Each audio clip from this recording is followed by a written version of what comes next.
Okay, presentation.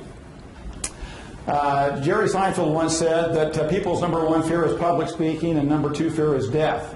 And which he said translates, if you go to a funeral, you're better off in the casket than you are giving the eulogy. Does anybody have a fear of public speaking? Anybody? Be honest.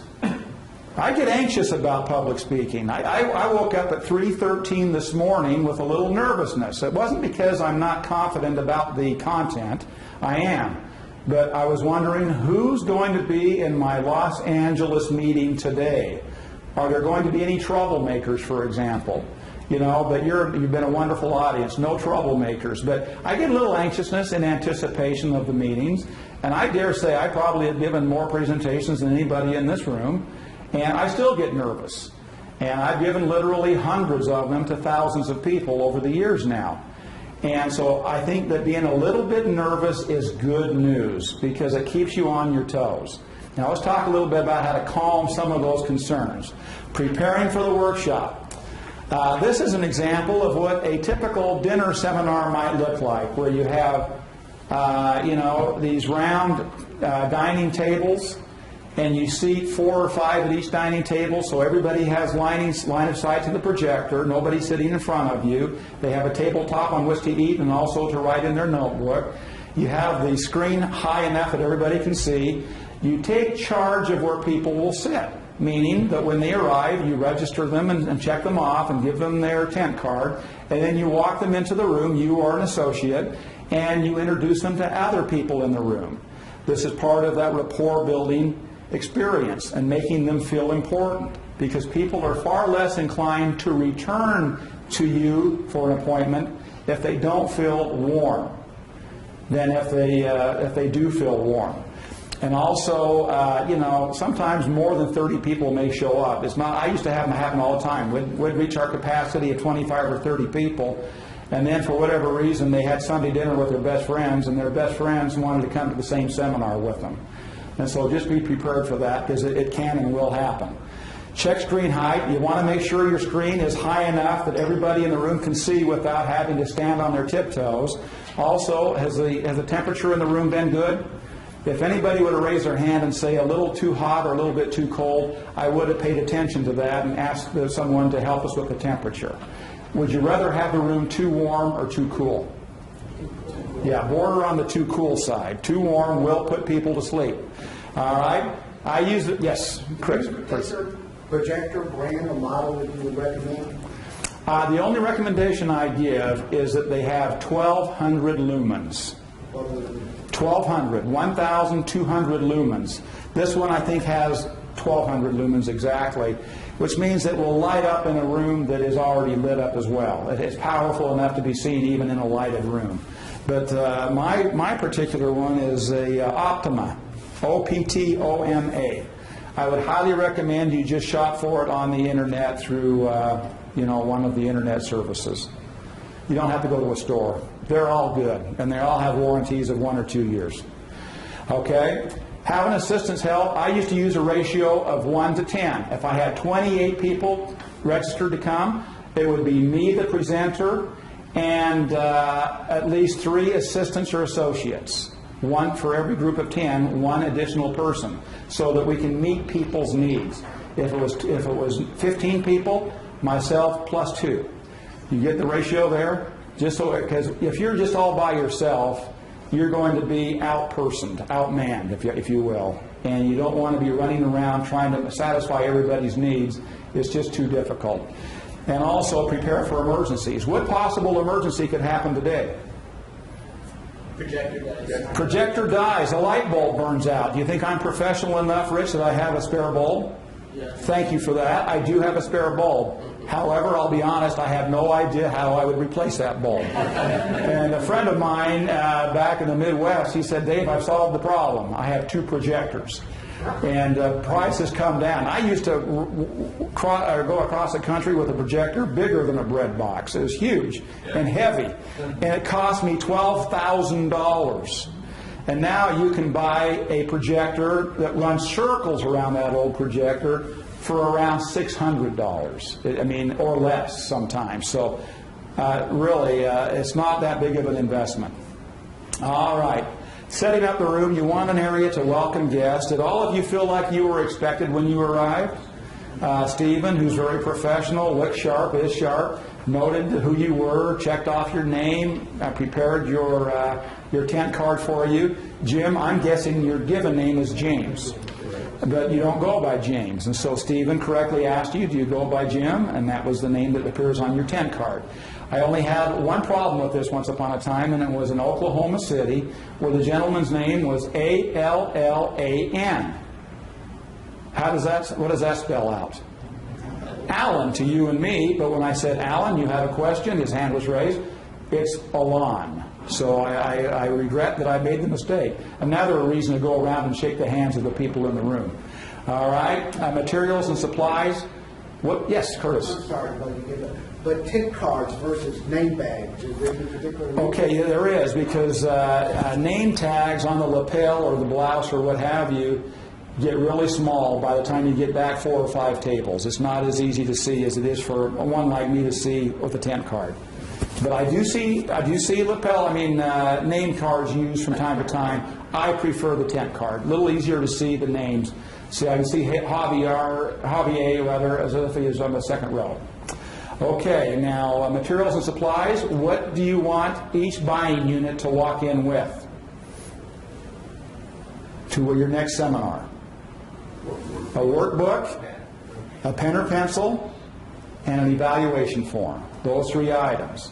I know, Patricia, you mentioned you work with vendors and they help pay for the cost of your presentations, and they want to load up materials for you to hand out to your attendees. I never allowed that to happen, because then it became more of a sales meeting than an educational workshop. So you just have to kind of work with your vendors to that end. But they should all have the workbook, the evaluation form, and the pen and pencil. Now, do we hand out 2 workbooks per buying unit, or 1? 1 workbook. You want this to be a unifying experience. Okay. After the feeding has begun, and about 10 to 15 minutes before you present, it is time for you to get up from where you've been eating and go around and shake hands with everybody in the room, introducing yourself, minimizing the time to stand there and answer questions. That's why you don't want to get to the event before and just be standing around as people arrive, because what are they going to do once they know who you are? They're going to come up and start asking you the most compelling and important questions they can. And the challenge you run into is answering the question or questions that are on the tip of their tongue, where you lose the opportunity to keep them at bay until you can answer that question in your office. Now, you will want to answer the questions, but you're going to want to do so in a very general way. Never bring the question in for a landing. Always keep it at about 30,000 or 15,000 feet, with the reminder, time doesn't permit us to share more information with you at this time, but I promise you we will answer those questions in depth and detail when you come into my office for the complimentary consultation.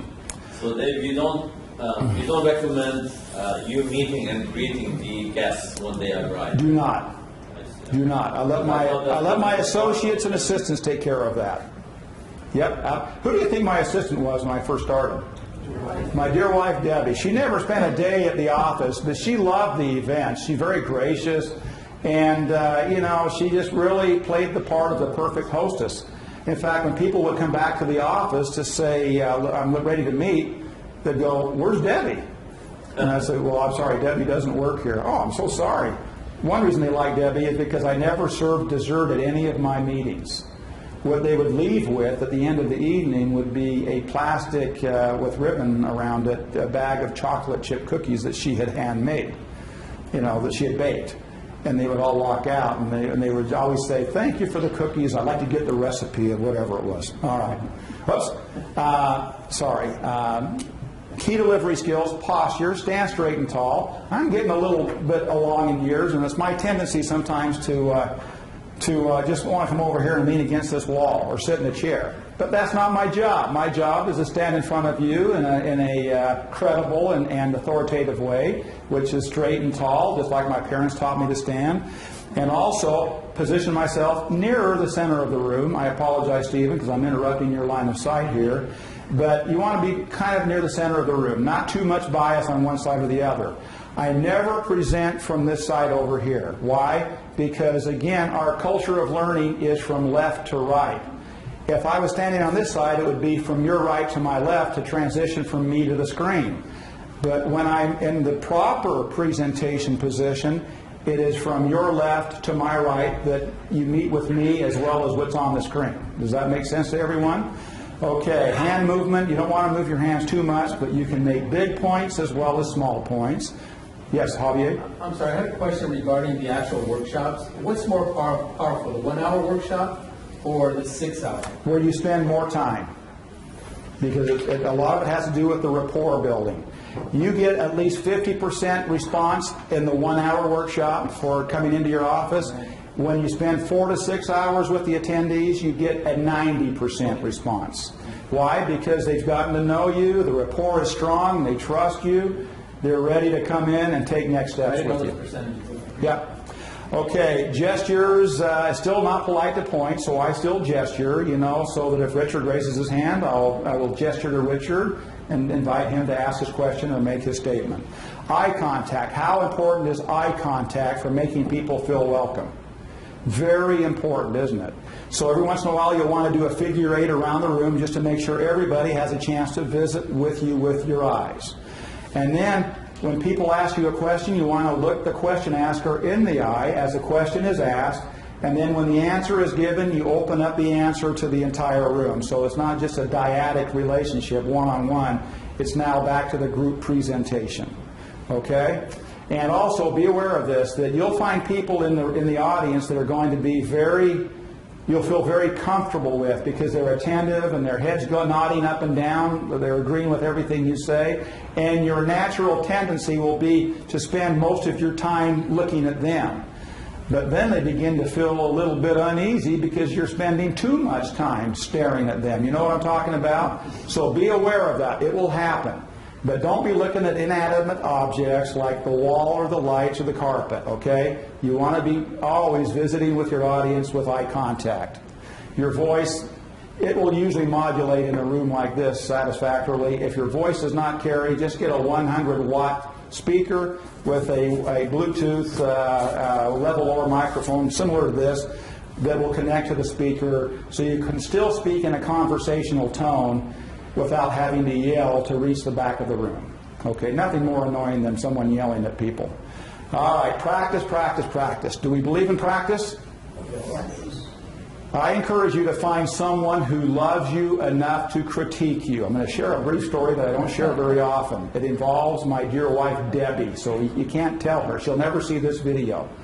But I met Debbie when I was going to college. And I remember I'd watch her from afar as she'd walk across campus. I would always think to myself, what a beautiful girl she is. And then I noticed that we lived in a part of the country where there were 4 seasons of the year, unlike California. And I noticed that in the summer, spring, winter, fall, it didn't matter, she was wearing sandals, jeans, and T-shirts. That's all her wardrobe consisted of. And I thought, I sure hope this beautiful girl marries someone who can bless her with a wardrobe. And anyway, as fate would be, we meet. And I had courage enough to ask her out on a date. She accepted. One thing led to another. We fall in love and decide to get married. But before she will marry me, I have to meet the family where she's from. Now, given her wardrobe, sandals, bell-bottom jeans, and T-shirts, where do you think she's from? California. Berkeley area. Yeah, the East Bay, San Francisco Bay area. And anyway, she said, I can't wait for you to meet my family. So we make that few 100-mile drive in my car to her home. And I'll never forget, she's from Danville, California. Anybody familiar with Danville? It's a pretty nice community, fairly affluent. And it has these rolling hills and winding roads. And so I'm driving around, and she's saying turn left and turn right. And we make our way to this hill. And we start heading up the hill, and I'm saying, which way do we turn? And she says, well, this is our driveway. I go, wow, this is quite a driveway. And at the top of the driveway, on top of this hill, is this beautiful, magnificent home. And I'm thinking, because she never spoke much about her father or mother and what he did for a living. And we get up there, and I'm just not sure of the status. This gentleman pulls up in a garden tractor. And I'm thinking, he's the gardener of this beautiful property. And so we pull in, and he goes and gives his daughter a big hug, welcome home, and then he kind of gives me the elevator treatment the first time we meet live. We have spoken on the phone. And anyway, he says, come on in. And I'm thinking to myself, where do the servants live? You know? And so he goes right through the front door of this big, beautiful home. It's his house. And to my left was a banquet room with about 25 seats. To my right was a long hallway with a 500-gallon aquarium at the end of it. It was a magnificent place. And I'm thinking maybe her family could afford to buy her a wardrobe. And anyway, we get married. We move to Southern California, again, far away from anybody we might know. And the first 2 days of my career were the most discouraging, depressing days of my life. I had never been told no so many times because I came into this business with my hair on fire. I knew that I was going to take Southern California by storm. I wasn't prepared, but not everybody was wanting to work with me. And so I remember driving back to our one-bedroom, one-bathroom apartment the first 2 days, discouraged. And then I had a revelatory moment remembering my childhood. When I would come home from school on some days, my mother will have made homemade bread with butter and jelly. And if any of you tasted or smelled the aroma and tasted the homemade bread with the butter and jelly, it just makes all your troubles melt away. And so I got home that evening and I said, Deb, do you know how to make bread? And she said, no, I've never made bread a day in my life. Well, and then she said, but I can learn. You know, this brand new bride, optimistic, love life. And the next day I come home and go up the stairs to our apartment, and I open the door, and I won't say there was an aroma in the apartment. It was more like an odor. And I looked in the oven, and it looked like something was baking in the oven that looked like it might have been meatloaf. Okay, and I think, well, it looks like it might be a little overdone, so I go and open up the oven door, and I pull it out of the oven and put it on top of the sink, not sure quite what it is, and I take a knife and cut into it. I didn't realize this was possible, but it was her first attempt at making bread. It was dark and hard and crusty on the outside, but still a little bit moist and yeasty on the inside. So I buttered it up, put an immense amount of jelly on it to kill the taste, and bit into it. Almost made my eyes water. And then Debbie walks right into where I was at, and she says, sweetheart, welcome home. This is my first loaf of bread I've ever made. I said, I know it is. And then she asked me the question, how does it taste? Now, we promised we would always be honest with each other. I've never recommended that to any of my sons because I said, well, it's not bad for your first loaf, but not quite as good as my mother used to make. Sharon, you get it, don't you? That's why I've never told my sons, you don't have to promise to be perfectly honest all of the time. And then she quickly responded and she said, well, dear, I'll start making bread like your mom as soon as you start making dough like my dad. Okay? Turns out her father was a very successful venture capitalist with his father-in-law and made a lot of money. He retired at age 42. When I was 42, I was refinancing our home to put another kid into college. So it's quite a world of transition. So I knew right then and there I had my world's best critic. So she's always heard all of my presentations, and she's never disappointed me. I kind of think of how much she loves me by how critical she is. And Stephen, she loves me a lot. Okay. All right. So with that, find someone who loves you enough to give you a little bit of a critique when you practice, okay? We give you the script. Do we want you to give that script word for word? No. I'd say about 85% proficiency. But if one of the slide words is about investments and it says, this investment may do the following, you are not authorized to change may to will or guarantee, okay? There are some compliance-sensitive words you don't want to be messing around with. All right. Don't read the PowerPoint. It's just your cue card.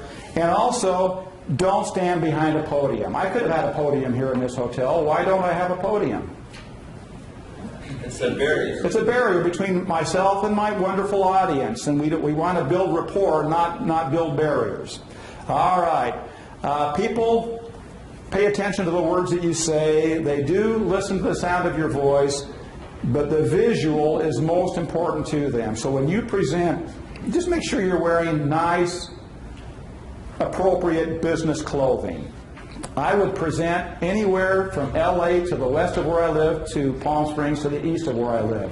How many neckties do you see in Palm Springs in the summertime? You never see a necktie. What do you think I presented in Palm Springs in the evenings? Suit and tie. Suit and tie. Because that's how they're professionals. Their attorneys and their accountants would dress during the day. That was their professional image, and I wanted the same image. Okay. You want to have power openings? I'll leave it brief and let you know that the very best power opening you can have is a personal story. Something that people will relate to and that agrees with the topic at hand. That is something that grabs everybody's attention and it levels the playing field. And here's what's important about the personal story, because some of you are saying, am I really capable of being a public presenter?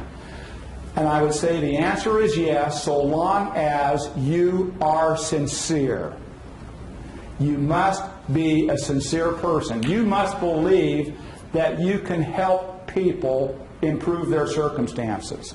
If you're there just to take advantage of the opportunity and ignore their needs, and the most important thing is not what you can do for them, but what they can do for you, you probably would not be successful in seminar marketing. But if you're sincere and have a passion for what good you can do, you'll be successful in seminar marketing. Okay. Now, I want to talk a little bit about the evaluation form. All of our seminars do have an accompanying evaluation form where you make 2 promises, among other things. At the very beginning of the seminar, the 2 promises you will make is after you have your power opening and you welcome the people for their attendance, you say, I'd like to make 2 promises, ladies and gentlemen. We're not going to be able to answer all of your questions this evening in a great deal of depth and detail, and then I might bring up the sticky notes. But I will say that if anybody feels like you need more help or information or answers to your questions, just check yes, you would be interested in a complimentary consultation. And I promise you that someone from our office will contact you directly in the next day or 2 to schedule an appointment at your convenience over the next week or 2. If you're not ready to take next steps immediately, simply check no, and I promise you that no one from our office will contact you directly. Now sit back and relax, and I hope you enjoy our workshop this evening.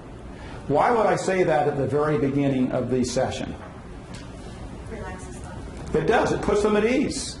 You know, they may have just gone to a timeshare seminar the week before where they had to climb over 10 bodies to get out of the room. And this way they know, oh, you mean all I have to do is check yes or no, and I can walk out of the room with my head held high. It matters much to them. Otherwise they're preoccupied with, okay, how am I going to get out of here? This way, okay, I'll fill out the evaluation form and check yes or no. I have no problem with that. Then you repeat the same promises at the end of your seminar. And the only variance is, now if you'll excuse me while I make my way to the exit, I'd like to have the opportunity to shake each of your hands and thank you for being here and collect your evaluation forms. Done.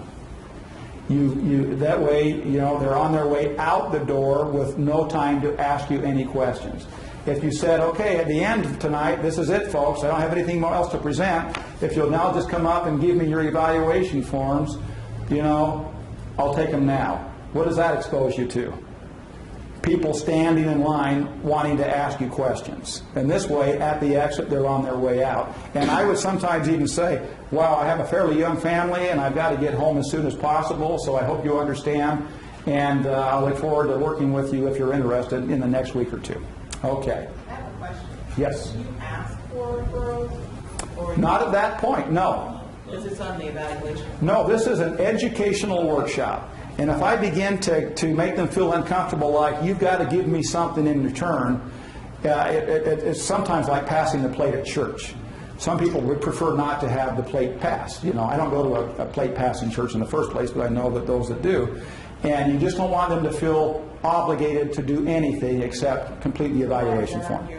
Pardon me? Why is that on the evaluation form? What does it have on the evaluation form? Referrals for the workshop. Oh, yeah, it would. I apologize. I thought you were talking about referrals to come in and see me for this. No, definitely, if there's interest among people that they know that would enjoy the seminar, definitely ask for that, by all means. Am I Yes. hearing you right, you don't ask them For if they appointments? would like to set an appointment? Not that night. The rule of engagement for us, and we think it's the best business practice, is to make that appointment the next day or two. And that's why they put in their day phone and their evening phone. And also time of day to be called so that you have good opportunity of connecting with them in the next day or two for the appointment. Dave? Yes. I mean, this used to work for me. I used to ask them that if you know your schedule already ahead of time and you're comfortable to set up an appointment tonight, let's go ahead and do that. If not, someone from my office will call you within the next day. I think that is fair game. Again, nothing looks good or bad until it's been compared. And if that works for you, I would say do it. But I think that some people might have a little bit of reluctance to where they feel, and you're right, and I do remember setting up appointments at my seminars because they would just come up and say, I'd like to meet. And they think that there's such a sense of urgency of getting their time and day that they would come up. And I would definitely not say, no, you have to sleep on it and wait till we call you in the morning. I never did that. If they came up and said, I've got to get an appointment, I'd take care of it. Telling a joke. Is it okay to tell a joke? Only if you're good at it. Pardon me? Only if you're good at it? The answer is, under most, if not all circumstances, no jokes with a punchline. It's poor form to start your seminar with a priest, a rabbi, and a politician walked into a bar. That is never going to end well for everybody in the room. Somebody will be offended. And you want to avoid that. So no jokes with a punchline. Yes, a self-deprecating story is just fine. But you don't want to make fun of any person based on ethnicity, based on religion, or anything else. It's just poor form. And even though we're going through some rather perilous times in this country right now, I wouldn't get into anything that brings up political bias. Just nothing. I mean, we've had some in this state. We've had some sad things to reflect on and to think about. I wouldn't even bring those up. Now, if it happened the day before or that day, I would show some respect. However, it's sad that we're meeting under such tragic circumstances as occurred yesterday or today. But if it happened a week ago, I wouldn't even be in the business of acknowledging that. I mean, it just goes without saying. Okay. Now, if somebody gave you permission to drop their name as one of your best clients, would you drop their name in a public seminar? No. No. And why not, Richard? It's compliance. Compliance is a problem, you're right. It's the first one. Yeah, good point. But also, if they hear you drop someone's name, what's going through their mind? Mine. It's just a matter of time before they're dropping Curtis's name or Mike's name, and that makes them feel very uncomfortable if they see you that casual with name dropping. Okay. Now, Dave, sorry yes, for that's fine. Okay, what if during the seminar you have one of your own clients and you ask that client, is it okay if I use your name or maybe tell a story? I wouldn't do it. You would not? No, I wouldn't do it. I wouldn't draw attention to anybody unless I had the President of the United States in the room, and I'd say I'd like to recognize President Obama. I would probably do that. But beyond that, I probably would just go as I've always gone.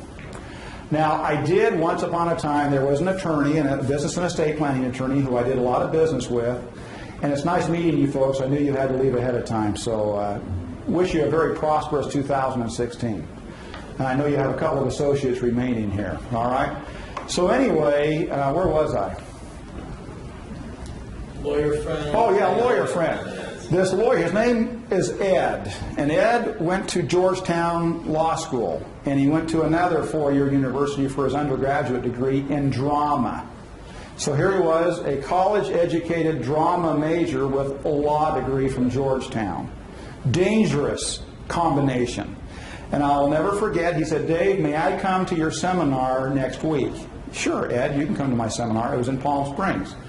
And there were a lot of successful people in the room, and somebody had a question about property ownership. It was a technical question that was asked. And I wasn't prepared to answer it as completely. Where would I want to answer that question? In my office. But Ed, my friend Ed, the attorney, who I had done a lot of business with, said, "I got it, Dave." And all of a sudden he stood up, and the spotlight and camera went right to him, and he spent 5 minutes talking about, PhD level stuff, law school stuff. And I could see that the people were kind of scratching their heads, but I mean, he gave a very powerful explanation as to what was going on. He sounded very authoritative. And then he said, "Back to you, Dave," and he sat down. And after the event was over, Ed comes up, and he couldn't wait to ask me, "How did I do, Dave?" And I said, "Ed, I'll never invite you to another of my seminars ever again." "Whoa, wow, why not?" And I said, "Because now people see you as the authority and the expert, and I'm just a bench player." And he understood at that time immediately. That's not what you want to do. So when there's only one presenter per event. Even though you work with someone else, one presenter. If you want to share the load, you present this presentation and your partner or associate presents the next one. One presenter per event. Okay? All right. Oh, Confucius. A lot of seminars are just a verbal download. I hear and I forget. They sometimes have with them a PowerPoint. I see and I remember. I do and I understand. Where does the doing take place? With the workbook, where they're participating as they go. Okay, sometimes there may be a troublemaker. That troublemaker may have various forms. Sometimes the troublemaker is in the form of he or she has to ask a question every 10 seconds. Or they have to answer questions every 10 seconds. And, sometimes it's appropriate that there be that interchange and contact, but you can't let them steal the spotlight from you. And if that is the case, you might just kind of quiet them down by saying, "You have a number of good questions that are very important to you. I hope that you plan to come into my office so that we can spend as much time as necessary to further discuss those questions, but if we don't have time to answer all your questions tonight, usually that will quiet them down. If it doesn't, you take an unscheduled time out and just simply go to that person while everybody else is on break and just say, I really have to ask you to maybe no longer participate this evening. You're welcome to attend and listen, but your participation is disruptive, and it would be a professional courtesy to me if you would just not ask any more questions." That will stop everything right there. Okay? I've heard some guys and women will do the following. John has asked a lot of questions tonight. I'd like to take a vote. How many would like me to answer any more of John's questions? Raise your hands. I would not try that, but I've heard of those that have. Okay, closing your presentation, you reinforce the key points and important points. Also, I mentioned the evaluation where you repeat the 2 promises and go to the door. Remind people what to bring to the appointment, which is what? Workbook. That's right, with their questions if they're on the sticky notes. And also, as you go to the door, you let them know you'd like to shake their hand and say goodbye. All right, implementation. Ladies and gentlemen, this is where we hand you the baton. Before I get into the implementation, I want to do the ROI, which I promised. Are we ready for the ROI? Okay. How much does this seminar cost us? Between $5,000 to $10,000 for a public seminar. Okay. Now, how many people are coming to your seminar on average? Okay, total, 1.5% of the 5,000 piece mailing is about 75 people, correct? And we broke it down earlier, that represents typically around 40 buying units. Are you with me? Okay, so over the next 3 nights of the dinner seminar, you're going to have 75 people, representative of 40 buying units, attending. How many people, on average, or more, will be coming back to your office? What percent of the 40 buying units? 50%, which takes us to 20 buying units saying yes to come back to your office for the complimentary consultation. Now here's the question I've been asking you to ponder. What is a qualified prospect to you? I will share 2 components of a qualified prospect. I believe there are 3. 2 are they have a need. Do we have agreement that all qualified prospects have a need? Okay? I believe that a qualified prospect has resources to meet those needs. They're not penniless. They have resources to meet their needs. What is the third component of a qualified prospect? Beyond need and resources, motivation. And Jim, what's the greatest motivator on earth? Pain. Pain is the greatest, and pain comes in various forms. Sometimes it's physical pain, sometimes it's emotional pain, sometimes it's mental pain. And you're looking for a form of pain that is motivating them to take the next step, which is to come and see you at your place of business. Is that correct? That's a qualified prospect. So who in the room considers themselves a successful financial advisor? Okay. Patricia? Yeah. I hope you're not shy. Sure. And feel free to say, Dave, I'd rather not answer your question. But let's hear this response. I know you're recently from Indiana, now in Los Angeles, and sure it's been a good move for you, especially this time of year. But Patricia, if I introduce you to a qualified prospect, they have a need, they have resources, and they're asking you, will you help me? How many of those prospects will become your client out of 10? 8. That is the industry average, ladies and gentlemen. 8 out of 10 qualified prospects, people who have a need, have resources, and say, I need your help, will you help me? 8 out of 10 should become your clients. Industry average, so we're right on target there. Now, think deeply here. For those new clients that you onboard, Patricia, how much revenue will you generate over the next 12 months on average? On average, 4,000 a year. 4,000 a year. Very good. Is that pretty standard for those in the room? Okay. I hear anywhere from 3,000 or 4,000 to 10,000. It just depends on where I'm We're at. fee only. We don't do commissions. Pardon me? We're fee only. You're fee only? I would suggest that if you were to do commission and fees, it would be somewhat higher than that. It used to be much higher. I For- used to be per regular. Okay, what did it used to be? Oh, well, it depends. Between 15 and 42. Okay, so your fees are on average $4,000 over 12 But months. it's every year. I get it. It's recurring revenue. Okay. So, ladies and gentlemen, for my easy math purposes, may I use $5,000 as a potential revenue stream over the next 12 months? Does anybody feel uncomfortable with $5,000? Okay. Fees and commissions. All right. Having said that, Patricia, how much money did you invest in the seminars? Let's say 10,000. Okay, 10,000, which is on the high end. It could be as low as 5,000, but $10,000.